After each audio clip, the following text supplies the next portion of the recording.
And so when Shaun and I were talking about it, they were going to reach out to some nonprofits on, raising money for this.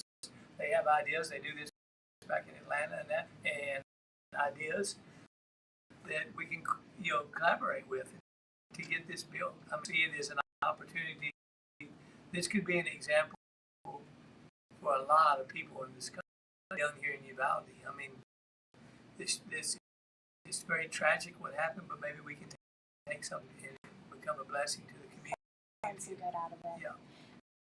So what right now? I know the press release said that basically like 1.2 raised towards it.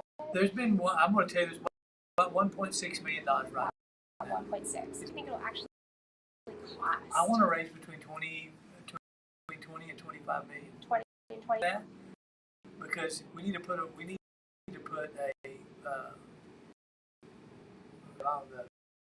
endowment so that we can fund it afterwards. Because I don't want it to be a county thing. I want it to be a community thing, a nonprofit running it. And we have $5 million. It costs $15 million to build it, and we have $10 million endowment over there. To keep, because you have to staff it. You have electricity, utilities, etc. Costs that are going to be associated. Do you guys have an idea of what location you might want it in? We're looking at several, and they've asked me to keep an open mind. I will. We looked at the place straight from First State Bank, and then incorporated it into the Civic Center. But then the baseball parks, the hospital owns, we might be able to talk to them and have a bigger space and build more field out there. And of course, if we did that, we could always work with SMART to make sure we have transportation. Those are both really good spots. I think they would both be nice options. Yeah. So, kind of going forward to this, do you continue fundraising? Are you going to try to publicize it a little more? Faceted. So one of the things I'm taking a step back, we had a really great meeting with the mayor in the office, as well as people from the bank and local community. Sure. The first aspect of it is the actual vision of what we're trying to do. What will be the resources that we want to offer from mental health to performance, implementing programs that's really community-based. A lot of the issues that we found and that we find, we dealt with on a community basis, and that's what we want to kind of get back to, and really not just be about the youth of Uvalde. And so we're in the planning phase right now, outlining what the looks like. I'm looking at different locations, but that doesn't stop us from fundraising into the meantime. I'm going to be working with them on fundraising. There's programs that they've already bringing to the school district now that we want to support, as we can't wait 2 to 3 years down the road. So there's things that we have to do now, and the things that we can do now. So we need to outline the vision of the building and where we're going to go. And that was going to be my next question, is what do you think your time? Imagine something of this scope would be something you could do really quickly. It seems like it would probably take for everything to come together. Are you working with an architect on the plans, or Sherry has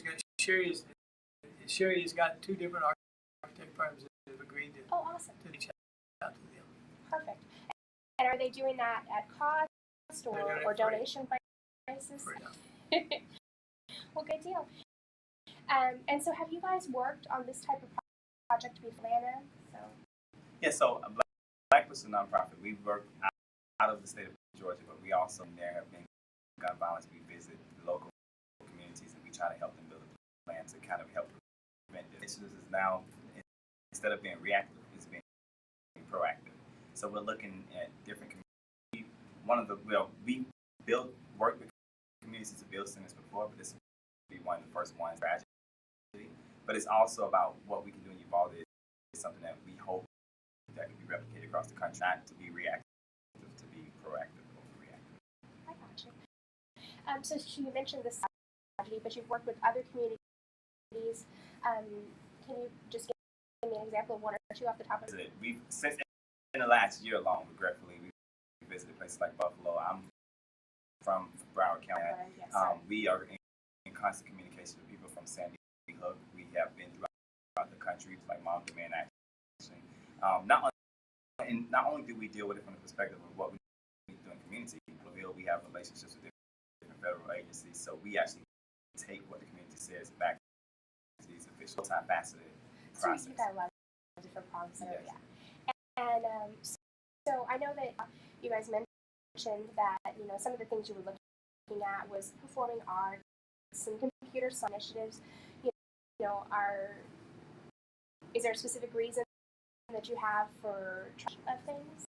So one of the things that, when we look at the data, right, if you look at communities that have performing arts programs, the crime rate amongst youth has dropped. Because when we think about arts, we just think about it as just teaching a child how to play the violin or teaching a child how to play the piano. My first actual program that I actually ran myself was teaching kids how to play the violin. The newspaper found out and asked one of the kids, like, if you wasn't here, what would you be at home doing? And he said, I'll be at home getting in trouble. It's more than just teaching a child how to play an instrument or how to draw, how to dance. It's teaching them. It's so many different things when we talk about the arts. And again, when you talk about community centers, the youth that we serve now, they view life differently. Like we're talking about leadership standpoint to be able to teach kids how to actually be able to produce different things. And so if we're going to target youth, we have to target initiatives that they're passionate about. Well, I love the arts approach here, Yes. And that seems like something that they could help feed into each other possibly. So one of the things I was mentioning is like the plan, as far as the outline of the plan, is not completely full. From a BlackPush perspective, from our organization point, we're going to be taking advice once, because you guys know your city, they know the city, they know the people here need.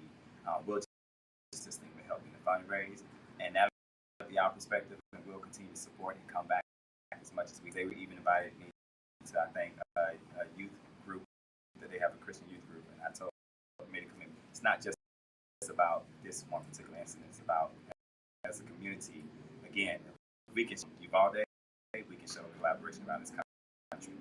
And as a country, like, we really need to collaborate. I agree with you 100%. It's just like gun. One of their issues is gun violence. We've had several talks. None of us are against expanded background checks. None of us are against, some of the ARs, or even a stricter background class. They're changing the age from 18. Quite honestly, as a gun owner, I think 90% of the people in America, maybe a few radicals out there that don't, but please everybody. You can't please everybody. They can't go buy tobacco. They can't go buy beer. Yeah, I think that's an issue that crosses, any influence from whatever side of the spectrum that you're approaching. I think that's something that, here in town we have, right wing, left wing, whatever, but a lot of people seem to agree on that issue. So, yeah. And that's the problem. Today, there's no compromise. We have a little common sense, and we can come out. We can agree to disagree, and neither one of them but there's common ground. We can find that. And we can still work together. That's right. Even when we think about the legislation since Uvalde and Buffalo, for those of us who want to, like BlackPush, me myself, I am very much an advocate of the Second Amendment and protect lives, and we cannot put lives over protecting the Second Amendment. Because when we talk about those type of initiatives, like he stated, we may not agree on everything politically, agree on the fact that we can raise the minimum wage, we can expand background checks, that anybody who should be able to do it within 2 hours and go shoot up a hospital. Those are things that I think we can commonly agree on in America. And most people who support the Second Amendment agree that there needs to be limitations. Yeah, responsible gun ownership. Absolutely. It's a huge thing. Yeah, I agree. And going back to the community center idea, are you guys going to be regularly keeping in touch? Are you going to have any community town halls or anything? Well, we will. The next thing part is, this is fruition. They've just got the nonprofit formed, getting that out within the next week or so. What are y'all calling the nonprofit? Well, it's this morning till today. I think it's Uvalde going forward, but don't quote me on the name. Okay. She told us, but we talked so much, I forgot exactly what. I understand. That's what they said that it sounded too much like soccer team. Yeah. So they changed it, but there'll be a committee of that, which I can't serve on because I'm an elected official. Sure. And I can't be vocal and push on it. And you can work with the committee. That's right. And a deal or a county deal, it needs to be a standalone. And community based. That's right. So looking for people to appoint on the committee, and if you are doing so, are in touch with any of the survivors' families? You're going to try to get some of them if they're interested. With the initial deal, there'll be a board that will sit on the board, and then they will get steering to family members that want to be involved, community members. This is about our community, and it needs to be about everybody, not. Yeah, you want to solicit everybody's input. We definitely want, and we want to go to our youth and get input from them. Absolutely. 100%, because this is absolutely, but you are at the heart of it. You're definitely trying to appeal to the youth, and then hopefully they'll bring in. So I think them having input is really important, and we don't really have a lot of activities or anything. We don't have anything. Sports programs and things, but there's just not a broad range of things for the youth, and there's so I think that's something that Mayor and I have talked about is an issue in this time to address that. We hope that, like I said, we want to make this a reality example for other communities just like ours. Going forward, we can prevent tragedies like happened here. We can reach that diamond in the rough that's over the cast out or whatever. That we can reach that person. Let them know that people do care about him, and there is hope. And so my next question is going to be, if you guys are going to continue fundraising to this project, where would they send the money? That's where Sherry Brothers will have you in the next day or so. I was about to say, but I think the best consensus is after the meeting today. We'll be putting out more information next week. We'll direct everybody, because it won't be BlackPush that they donate to. There's a nonprofit already set up that is already in place. We want to direct everybody to that nonprofit. So we'll definitely put that information out within this week. Is there anything that I didn't cover that you guys need to talk about? Thank you for your patience. Sorry, I understand it's hard when you're trying to pull something together from start of scratch. It's and there were a lot of good ideas exchanged, and a lot of good conversation. Yeah. And so in your meeting, you had city representatives, you had the steering committee for the Uvalde Together We Rise Fund, and also works with Rights to Radiation. Obviously had some local bank officials, and so was that just to kind of get the nonprofits? We sent an email to each county council member to asking them to come. Super busy, but the opportunity was given there. Like I said, this is to get the thing. Get a good start. And like I said, they have an opportunity in different parts of the country that we're not going to be able to run. They can help. That already are looking for things to do something for you about. I think this would be this way to help. And though it's for a very unfortunate reason, Uvalde has become more nationally known, not for anything we would ever want to choose to be a member of. But like you said, maybe this is a way to find a way to towards the youth in the community and the people of the community, and find a way to maybe reach a little more healing. I have the stigma of that shooting, and the families will never get over it. They'll get through it, but we also don't have to let that define us. Right.